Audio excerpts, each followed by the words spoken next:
Hello all. तो यहाँ पे एक दूसरी भर्ती चल रही है जो आपने देखी होगी, लेकिन मैं वीडियो बना रहा हूँ कोज बहुत सारे बच्चे हैं उनको नहीं पता है कि ये वैकेंसी चल रही है। ठीक है, और कैसे इसे भरना है और कब तक इसकी वैलिडिटी है, कि हम कब तक इस फॉर्म को भर सकते हैं, इतना इसका फी कितना है। ठीक है, तो वो मैं बताऊंगा इस वीडियो में। ठीक है, तो ये वैकेंसी है कंबाइंड एडमिनिस्ट्रेटिव सर्विस एग्जामिनेशन, मतलब सी ए ऐसी वो कंडक्ट करा रहा है एग्जाम। और ये है सी एस आई आर में, मतलब council of science industry and research में। ठीक है, तो इसकी स्टार्टिंग डेट स्टार्ट हो गई है 8 तारीख से, दिसंबर 8 दिसंबर से ये स्टार्ट हो गया फॉर्म भरना। और इसका लास्ट डेट है 12 जनवरी 2024। तो मतलब अभी तक आपने फॉर्म नहीं भरा है तो आप 12 तारीख से पहले भर सकते हो, या 12 तारीख को 5 बजे तक भर सकते हो। ठीक है, आफ्टर दी आपका अगर जो लेट सबमिशन है, ठीक है, late last date of that time submission जो हम फी भरते हैं। ठीक है, अगर फी में कोई दिक्कत आ रहा है तो आप फी 22 तारीख मतलब 14 तारीख तक भर सकते हो। ठीक है, इसका जो एग्ज़ाम होगा, जो एग्ज़ाम हम ऑनलाइन एग्ज़ाम देते हैं, ठीक है, तो उसका जो फर्स्ट एग्ज़ाम होगा वो फरवरी में यहाँ पे टेंटेटिव डेट दिया हुआ है। उसके बाद स्टेज 2 होगा तो उसका वो मेंशन करेंगे आगे जाके, स्टेज 1 क्लियर होने के बाद। ठीक है, तो ये पोस्ट है सबसे पहले सेक्शन ऑफिसर के लिए, general F and S N P में। ठीक है, वो क्या है वो मैं बताऊंगा, ठीक है, बाद में। ठीक है, तो 76 पोस्ट है सेक्शन ऑफिसर के लिए, और उसका बेसिक सैलरी है 47 से लेके 151 तक। ठीक है, क्वालिफिकेशन चाहिए यूनिवर्सिटी डिग्री, कोई भी डिग्री होनी चाहिए। ठीक है, एज लिमिट है 30 ईयर्स, 33 ईयर्स, मतलब 33 ईयर्स से आप बड़े नहीं होने चाहिए। Whenever we you fill the form at that time. Okay, 12 तारीख, जब 12 तारीख है जनवरी, उसके उस तारीख तक आप 33 साल तक हो सकते हो, उससे ज़्यादा नहीं हो सकते, तभी आप एलिजिबल हो। ठीक है, दूसरा पोस्ट है असिस्टेंट सेक्शन ऑफिसर।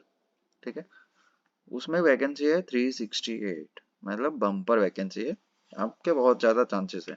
और उसका सैलरी है 44,900 से लेके 1,42,400। ओके, उसमें भी आपको चाहिए university degree. Okay, age limit है 33 ईयर्स। ठीक है, और जो ये दिया गया है जनरल, ठीक है, F and S N P, वो क्या है कि आपका पोस्ट रहेगा, एक तो जनरल में आपको मिलेगा। ठीक है, दूसरा है स्टोर एंड परचेसेस। ठीक है, ये एक डिपार्टमेंट होगा, उसमें आपको दोनों में से कोई भी पोस्ट, अगर आप दोनों फिल कर रहे हो तो दोनों में से कोई भी पोस्ट में आप अगर बाई चांस लग गए, ठीक है, तो उसमें आपको स्टोर एंड परचेस में वर्क करना पड़ेगा। एंड दूसरा है फिनांस एंड अकाउंट्स। ठीक है, तो उसमें आपका फर्दर वर्क रहेगा। ठीक है, यहाँ पे कैटेगरी वाइज वैकेंसीज दी गई है, एक बार देख लेना। यहाँ पे भी कैटेगरी वाइज वैकेंसीज दी गई है। ठीक है, फिर आते हैं हम एप्लीकेशन फीस पे। तो जो भी अनरिजर्व कैंडिडेट है, ठीक है, ओबीसी एंड ईडब्ल्यूएस कैटेगरी के, तो उनके लिए फीस है 500 रुपीज़। ठीक है, और जो एस सी एस टी में आते हैं, तो एस सी एस टी है, एक्स सर्विसमैन है, फिर पीडब्ल्यूबीडी है, और कोई C S I R department से है, ठीक है, तो उसके लिए कोई भी फीस नहीं पे करनी है। ठीक है, फिर यहाँ पे दिया गया है एज रिलैक्सेशन, मतलब आप अगर 33 साल से 33 साल के हो एस टी में, ठीक है, तो 33 साल के बाद आप 5 साल बढ़े। अगर आप 38 ईयर के हो तो आप अगर एस सी एस टी में हो तो आप इलिजिबल हो। ठीक है, ओबीसी के लिए 3 ईयर है, या आप एक बार देख लेना सभी। ठीक है, देन पेपर 1, ठीक है, स्कीम एग्जामिनेशन, हम सिलेबस देख लेते हैं कि क्या होगा पेपर 1 में। सो पेपर 1 में क्या होगा, सबसे पहले जनरल अवेयरनेस। तो जनरल अवेयरनेस में क्या होगा कि आपका जो करंट हो गया, हिस्ट्री हो गया, वो सारे जनरल के क्वेश्चन हो गए। ठीक है, English English language and comprehension. Comprehension में क्या होता है कि हम जो पैराग्राफ दिया जाता है तो उसको हमें सॉर्ट करना है या फिर उसमें से स्पेलिंग मिस्टेक्स या ऐसा कुछ फाइंड करना रहता है। 150 मार्क्स का आपका पेपर रहेगा, ठीक है, 2 आवर्स का, 120 मिनट्स। ओके, उसके बाद आप अगर क्लियर करते हो तो पेपर 2 में क्या रहेगा कि जनरल इंटेलिजेंस, ठीक है, general intelligence, reasoning and mental ability. जो आपके जनरल इंटेलिजेंस के क्वेश्चन है वो पूछे जाएंगे रीजनिंग के, और आप जो मेंटली सॉल्व कर सको तो वो उस टाइप के क्वेश्चन आएंगे। 200 एमसीक्यू होंगे और उसमें टाइम दिया गया है 2.5 घंटे का, ठीक है, 150 मिनट्स। उसके बाद है पेपर 3, यहाँ पे 3 लेवल है, ठीक है, पेपर 3 भी आएगा। उसका है कि आपको आपका डिस्क्रिप्टिव पेपर आएगा हिंदी और इंग्लिश। अब दोनों में से किसी एक लैंग्वेज में लिख सकते हो। आप अगर इंग्लिश चूज करते हो तो आप इंग्लिश में लिखोगे और हिंदी चूज करते हो तो हिंदी में लिखोगे, ठीक है। उसमें आएगा आपको ऐसे ऐसे एक पूछा जाएगा, ठीक है, प्रीसाइज, मतलब पैराग्राफ दिया है तो उसको प्रीसाइज फॉर्मेट में लिखना है। एंड लेटर और एप्लीकेशन, जो कोई लेटर लेटर लिखना होगा या किसी को एप्लीकेशन लिखनी होगी, ठीक है, तो उसके लिए टाइम दिया गया है 150 मिनट्स। एंड पेपर रहेगा 150 मार्क्स का पेपर रहेगा एंड 2 आवर्स का टाइम दिया जाएगा, ठीक है। देन उसके बाद इंटरव्यू होगा सेक्शन ऑफिसर का, ठीक है, जो भी सेक्शन ऑफिसर में अप्लाई कर रहे हैं तो उनका इंटरव्यू होगा 100 मार्क्स का, ठीक है।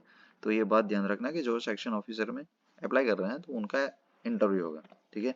और जो असिस्टेंट सेक्शन ऑफिसर में अप्लाई कर रहे हैं तो उनका सीपीटी होगा। मतलब जो हम कंप्यूटर में वर्ड फाइल बनाते हैं, एक्सेल फाइल बनाते हैं, फिर पेंटिंग हो गया, जो बेसिक्स हैं, तो उसका टेस्ट होगा कि आपकी कंप्यूटर में प्रोफिशिएंसी कैसी है, ठीक है, वो चेक करने के लिए। तो वो होगा 100 मार्क्स का। मतलब इंटरव्यू एंड सीपीटी दोनों के मार्क्स सेम है,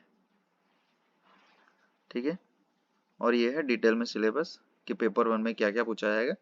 तो जनरल अवेयरनेस में हम देखते हैं कि हिस्ट्री है, ठीक है, नेशनल इंडिया नेशनल मूवमेंट जो अपने हिस्ट्री में पढ़ा है, ठीक है। Constitution of India, polity, governance and social justice, ठीक है। फिर हमने बात करी थी कि करंट इवेंट्स, कि जो भी करंट इवेंट्स हुए हैं, फिर नेशनल इंटरनेशनल इम्पोर्टेंस, जैसे कि मोदी जी कहीं पे घूम के आए हैं तो वो इम्पोर्टेंट हो गया, ठीक है, एग्जाम के लिए, तो उसको प्रिपेयर करना है, वो करंट हो गया, ठीक है, ऐसे पूछा जाएगा। फिर इंग्लिश लैंग्वेज में कॉम्प्रिहेंशन हो गया, डू एज डायरेक्ट हो गया, एक्टिव पैसिव, ये एक बार पूरा डिटेल सिलेबस दे देना, देख लेना, ठीक है। मैं इसका पीडीएफ लिंक डाल दूंगा, ठीक है।